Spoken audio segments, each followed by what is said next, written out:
Hello everyone, Usha Pandit, your Mindsprings English teacher. Today I've come to you with a very important lesson, types of phrases. Of course, first we need to know what is a phrase, but phrases is a very important lesson. It's one of those neglected lessons, okay? It's partly because the phrase is done at a very simple level at school and then it's left alone. So we don't really think about the phrase too much. But the reason why I have said it is critically important is because you need that phrase as you go into advanced grammar, where you start doing the simple, compound, complex sentences. That is where the phrase becomes critical. So the phrase really needs to be done very well in order to be able to do those higher complex grammar items of transformation. But more importantly, it starts moving into your writing, in the sense that writing becomes more sophisticated, writing becomes more strong and impactful, because you are able to write excellent sentences which have great phrases and good clauses. A mix of all this is what makes writing so powerful.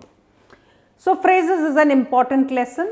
Do stop the video if you are tired, come back and look at it again, make notes, make sure that you've understood. If you don't understand, ask me in that question box below or in the comment box below, and we will have a conversation about it.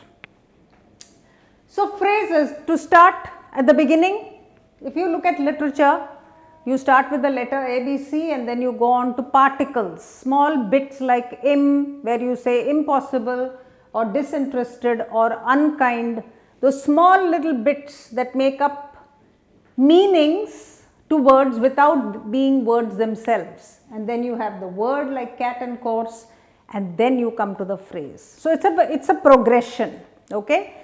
From the letter to the text is a progression. After the phrase you come to the clause, after the clause to the sentence, paragraphs, chapters and texts. This is how all writing that we have across the earth, so many volumes and tons of writing is created from that very simple letter of the alphabet, 26 of them. So let's see what this bit is, phrase. Like I've written there, in the morning is a phrase. What does that mean? In the morning doesn't say anything, isn't it? It says something but not much. You can't really make sense of it because it doesn't seem to have what we call head or tail. And what are the heads and tails of a sentence? What does it consist of? Or a clause? It consists of a verb and a subject. I've told you before, every sentence needs a verb. And a phrase does not have a verb. The most important definition of a phrase is it does not have a verb. When you say it does not have a subject, what you need to understand is that if you have a verb, if you have an action, or you are in a state of being, or you intend doing something, or you want to cause something to be done, in any kind of verb, you need to have a doer. Now who is the doer? The doer is the subject. And the subject is normally the noun. Okay? So your doer is a subject noun. So this phrase is hanging in the air. It doesn't have a verb and it doesn't have a subject. It just seems to be a group of words that are put together and creates some small meaning. Like in the morning creates meaning, right? And then you have clauses which are sometimes independent, and sometimes dependent. If I come and say after I went, it has a verb, it seems to have a subject also. But after I went, you'll say what? What happened after you went? So it is dependent on something. Now if I say after I went, they went to sleep. Now you have a full sentence. After I went, they went to sleep. Now I know after I went something happened. So they went to sleep here is a complete sentence. If I just say they went to sleep, you won't ask me any questions. But if I say after I went, you will say what happened. So therefore, that's a dependent clause, this is an independent clause or a sentence, and then you have paras and chapters. So I just want to give you a quick review before we start on the phrase. So phrase, remember, has no verb and therefore no subject. So when you say no verb and no subject, they are not independent. If there is no verb, there cannot be a subject because there is nobody to do the action. Okay? So therefore, no verb and no subject. Now one of the very important things you should know when you do phrases is this group called non-verbs. Now I have done an elaborate video lesson on gerunds, participles and infinitives. Please go and take a look at it. Stop what you are listening to now. Go and look at gerunds, participles and infinitives and then come back to this video. Because it's very important that you understand gerunds, participles and infinitives. A gerund ends in ing, so does a participle, and this is to plus verb.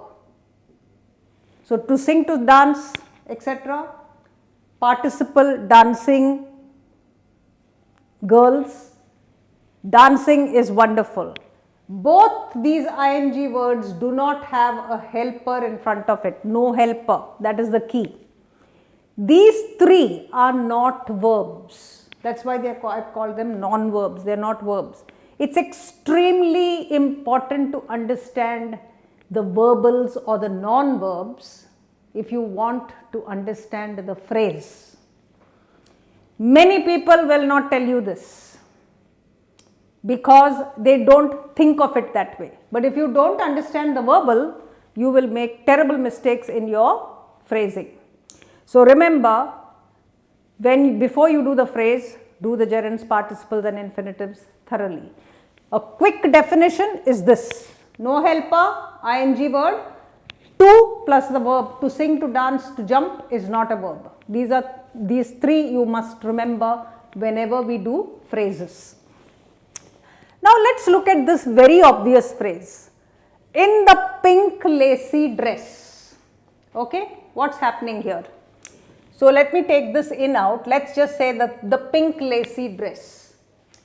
It's giving you some information. It's very simple. You can see the dress, but it's not a full sentence because there is no verb. So what kind of phrase is this? This is the most important word, isn't it? You're describing the dress. The dress. The dress is the most important word. Pink and lazy are adjectives describing the dress. Now I can add more words. I can do what we call, I can embellish. What does embellish mean? To improve, to make it better. So I am going to add shocking pink and I am going to add delicately lazy, and I am going to put an and here. So see, I have added shocking pink and I have added an adverb there in delicately and I have added a conjunction. So I can go on adding things there and make it into a really long phrase, but it will still remain a phrase because there is no verb. Remember this. Now if we remove this dress, this the will automatically go with it. Why is that? Because the is a determiner. The dress. The and dress go together. The will never float in the air. It must have a noun. So if I remove the noun, the will also vanish. Now what is left? Shocking pink and delicately lacy. Shocking pink and delicately lacy. That is what is left. So what is this now? This is an adjectival clause. It's a description of something, but there is no noun attached to it, so we call it an adjectival phrase. Okay, this is an adjectival phrase. It's not a clause because there is no verb. So therefore, shocking pink and delicately lacy is an adjectival phrase. If I add the dress there, it will become a noun phrase. And now if I say in the shocking pink and delicately lacy dress, what have I done now? I have added in. When in comes at the beginning, and it's an important word, if I say the girl in the pink dress means she's wearing a pink dress. If I say the girl on the pink dress means she's sitting on the pink dress. If I say the girl near the pink dress means she's not wearing it but it's sitting next to her. So that in, on, near, very, very important. This is a prepositional phrase because this noun is now coming as the object of the preposition. So very, very important. So what do you see here? You find a prepositional phrase. Inside that prepositional phrase you find a noun phrase, and inside that noun phrase you find an adjectival phrase. So it's like a nest of boxes. Okay? This is the simplest way to understand prepositional phrase, noun phrase and adjectival phrase in one shot. You can stop the video and take notes if you like, but it's very important that you understand these three phrases thoroughly. But it's a very simple form. It's easy to make you understand this. If you practice it, you will be able to, you will recognize it immediately. However, there are more complications that will come in that we are going to talk about. So I hope you understood this very simple form of prepositional phrase. Take it out, noun phrase, take those out, and adjectival phrase. Now, remember these verbals, they are not verbs. Let's come to the noun phrase. Let's look at noun phrases, okay? So we had the dress, remember? His next door neighbor snoring. Snoring, I can say snoring loudly. What happens here? This is a long kind of group of words. Is it a phrase or a clause? Can you see any verb there? Remember, ing word, no helper, it is not a verb. So his next door neighbor snoring loudly woke him up. Now it becomes a full sentence. Now that whole piece, his next door neighbor snoring loudly, I can condense it and say someone. Someone woke him up. If I expand the someone, I am going to say someone is his next door neighbor snoring loudly. So I can make it a long one. I can say his next door neighbor in pink pajamas snoring loudly. I can say his next door neighbor in pink pajamas who is quite bald and now snoring loudly. I can make it a long phrase, but it is still a phrase because there is no verb. To complete the sense, I need a verb, woke him up. So I am trying to tell you that no matter how big it is, just say someone. If you want to find out whether it's a noun phrase, just put the word someone or put the word something. You should be able to substitute it with someone or something. This is the simplest tip anybody can give you. If I start teaching you through a lot of grammar with a lot of jargon, you will end up getting completely confused. So if you want to know something is a noun phrase, you simply take that entire phrase, keep it aside and say someone and complete the sentence. Or if it's not about a human being or an animal, it's about a thing, then you say something. So the big box with ornate carvings and a gold clasp, such a long one, something. If you say something, it will be a noun phrase if it makes sense, and then you have the verb and the rest of the sentence. So that's how you identify a noun phrase. Now I can say joining a karate class. Why have I put this? Because when you say joining is not a verb. There is nothing in front of it, no helper. Joining a karate class is doing something, isn't it?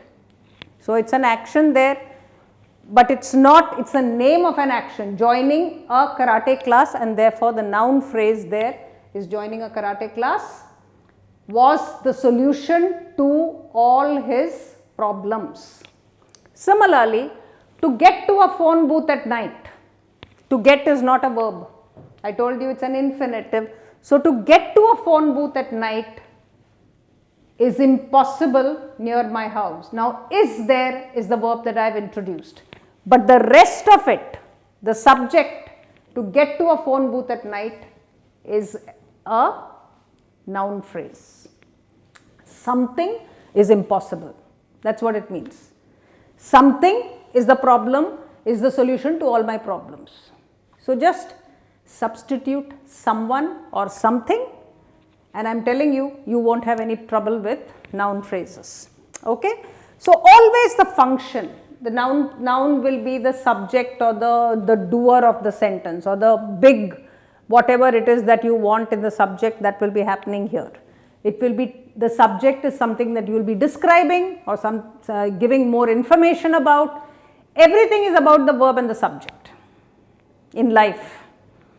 So it's about an action, and it's about who is doing the action and how much information I want about that person or about that thing or about that object or about that idea.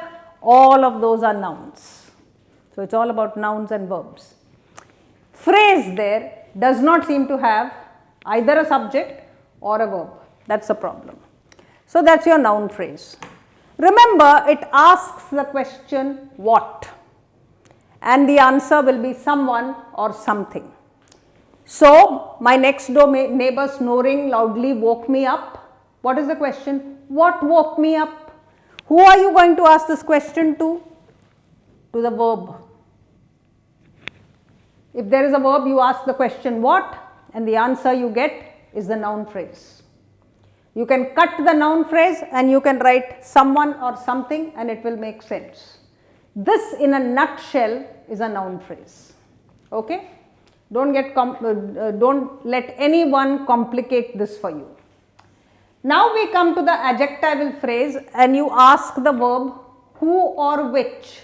So if I say the girl in the shocking pink lacy dress is my sister, what am I doing?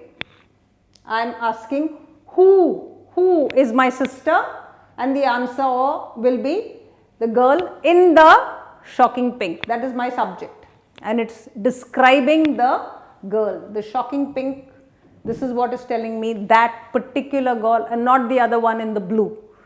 So this will ask who or which, and the answer will start with a prepositional phrase. In. See? When you ask the question who, you don't have who. Now I can say the girl who is wearing the pink dress, it will become a clause. But if I want an adjectival phrase and not a clause, then my answer will start with a preposition. This is something to remember. The adjectival phrase begins with a preposition. Okay? Now, let us come to the adverb phrase. Adjectival phrases are pretty simple. Just remember, they start with a preposition if it's a phrase. If it's a clause, it can start with who or which. Let's come to the adverb phrase. When you look at adverbs, the kind of adverbs that you have, this is a good kind of acronym to follow.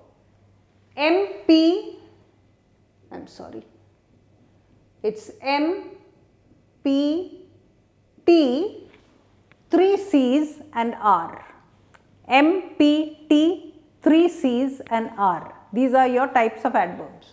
And what are they? Manner, time, place, condition, concession, consequence and reason. Condition, concession, consequence, 3 C's and R, which is reason. These are your big main types of adverbs. Now let's see. Now when you come to the adverb phrase, The question you ask the verb is how. If you say he jumped, okay, jumped how? As high as a kangaroo. The bird was flying how? As high as a kite. So if you have these kind of comparisons, as high as a kite is a phrase, see, it does not have a verb. So the adverbial phrases are made of words that do the function of an adverb. And what does an adverb do? It modifies a verb. When you say jump, the adverb is telling you how high they jumped. If I say ran, it's telling you how fast he ran. So that as high as fast as, etc. are adverbial phrases. By helping me, how did you know about him? You might say that I came to know about him because by helping me. That is, he helped me and then I knew who he was. How did he congratulate you? By shaking my hand. So you have this by. Again, you will see a prepositional phrase there. How did he drive his car? Without stopping. How did he drive? How? Without stopping. Again, without is a preposition there and stopping is not a verb. So you will have combinations of these coming together in your adverbial phrases. Time, when. You ask the question when to the verb and you will get at the age of 7, for example. If you say I started playing the piano, when did you start playing the piano? At the age of 7. This is an answer you are giving in a phrase. There is no verb. So if I ask you when did you start playing the piano and you say at the age of 7, you are actually answering in a phrase. On arrival. On arrival again has no verb. What happened to you? On arrival, I had lunch. That means I was flying. What happened? When did you eat? All these questions. For time, you will have, these are the phrases that you will answer in. So very often, we answer in phrases. We don't even use a full sentence. So when will you have lunch? On arrival. This sort of very small answers are often given by people. There is nothing wrong with it. It's perfectly okay because it's a response to a question. Place is where? So where? Near the mall. Where? At Ram's school. Where did the event take place? At Ram's school. Where is the exhibition? At the mall. See, your answers are in phrases. So these are your adverbial phrases. Similarly, condition is if. The word if is normally used in the clause, but here if you want to use it as a phrase, you use without. So if you study hard, if you don't study hard, you are going to fail. Suppose that's your sentence. How will you make it into a phrase? Without studying, you will fail. Or by studying hard, I will pass. If I study hard, I will pass. By studying hard, I will pass. It's a phrase. So the minute I take the verb out, I need to use either prepositions or I need to use abstract nouns and make it into a phrase. This is exactly what we do when we do our simple compound complex transformations. We take out a verb, or we take out 2 verbs or 3 verbs and we substitute it with either prepositional phrases, or we drop it all together, or we put an infinitive. We do a whole bunch of things in order to get rid of those verbs. So that's what I'm showing you. For concession, we use the conjunction although in a full sentence if there's a verb. But if you're doing a phrase, then you will use the word despite or in spite of. So although he worked hard, he did not get good marks. Despite working hard, he did not get good marks, or in spite of working hard. Now this despite working hard, in spite of working hard, all these are phrases because they do not have verbs or subjects. Similarly, consequence, the conjunction is therefore. 2 plus verb, right? I am going to study medicine, therefore I have to work very, very hard. So I might say I have to study medicine, I have to work hard to become a doctor. See, that to plus the verb to become. What have I done? I have removed one verb and added to plus the verb. Reason, because, of, being, doing, having, all of these can be used for reason. So why did he break the vase? Why did it break? If that is the question, you might say because he was careless. Now that's a clause. By being careless, by doing the wrong thing, by having no head on his shoulders. Now what am I doing? I am making all those into phrases because I have removed the verb and I am using the ing form instead. Due to his carelessness, due to his stupidity, due to his clumsiness. Now what am I doing? Due to his abstract noun. That's what I am doing. So in this lesson, you are not just looking at phrases, you are not just looking at different types of phrases, you are also looking at a precursor to how you can transform sentences when you have your simple compound, complex to compound and compound to complex kind of transformation of sentences. How do you get rid of the verbs? You get rid of the verbs by making them into phrases.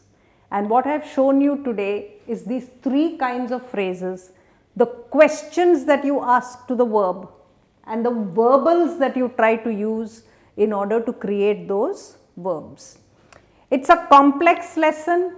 You will, as I said, need to stop the video and pay attention to each part carefully. Do exercises on it. If you have a textbook, it's very easy. You can find tons of complex sentences.